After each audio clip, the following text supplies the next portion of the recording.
vœu 183 relatif à la lutte contre la discrimination parmi les agents de la ville. Madame Simonet.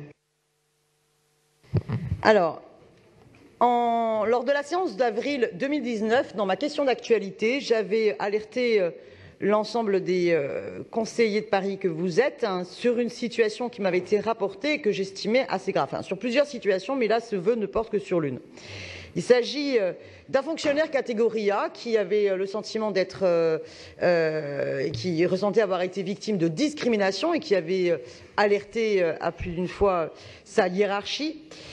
Et qui avait même dû alerter sa hiérarchie parce qu'il avait vu que son supérieur avait affiché en toute impunité sa proximité avec un groupuscule d'extrême droite identitaire en mettant un autocollant du Front de libération du cochon sur la porte de son bureau. Ce fait est incontestable, je vous avais montré d'ailleurs photo à l'appui. Madame la maire m'avait à ce moment-là traité de menteuse ou avait traité de mensonge mes propos, ce que j'avais trouvé quand même extrêmement grave. Alors sachez ici que le supérieur en question, d'ailleurs, n'a pas démenti avoir apposé cet autocollant Front de libération du cochon, mais a prétendu qu'il s'agissait d'une blague. Sauf que la fin de cette histoire, c'est que l'agent qui s'est plaint d'être victime de discrimination et qui a alerté sa hiérarchie sur cet autocollant d'extrême droite apposé sur le bureau de son supérieur, eh bien, a été convoqué et a été licencié. Licencié. Alors je demande à travers ce vœu, et c'est pas fréquent que je fais des vœux sur une personne, et c'est fréquent pour personne, mais parce que je pense que la situation est suffisamment grave. J'aimerais savoir si les signalements de pratiques discriminatoires énoncés par ce fonctionnaire ont bien été étudiés, comme il se doit, avant la convocation du fonctionnaire en CAP pour sa procédure de licenciement pour insuffisance professionnelle. Parce que sachez qu'il est licencié pour insuffisance professionnelle, alors qu'on me dit que toutes les années auparavant, il était bien noté. Qu'est-ce qui l'a mis tout d'un coup dans une situation d'insuffisance professionnelle? Est-ce que subir des discriminations peut engendrer une souffrance au travail? Il va vous falloir conclure, Madame Simonet. Le cas échéant, la décision de licenciement doit être suspendue immédiatement. Merci de conclure. Parfait. Madame Levieux. Merci, Monsieur le maire. Chers collègues, Madame Simonet, vous évoquez le cas d'une situation administrative individuelle d'un agent de la ville. Vous dites que ce n'est pas très fréquent et heureusement que ça ne l'est pas. D'ailleurs, ça ne devrait même pas intervenir dans cette enceinte. Et vous mélangez les sujets comme d'habitude et de la même manière que vous l'avez fait lors de cette question d'actualité auquel vous faites référence. Donc je ne rentrerai pas dans la situation de cet agent, bien évidemment. Je vais essayer d'éclaircir juste quelques points pour vos collègues qui sont ici, car je doute que votre souci, ce soit la clarté et la vérité dans vos propos, encore une fois, et je le regrette.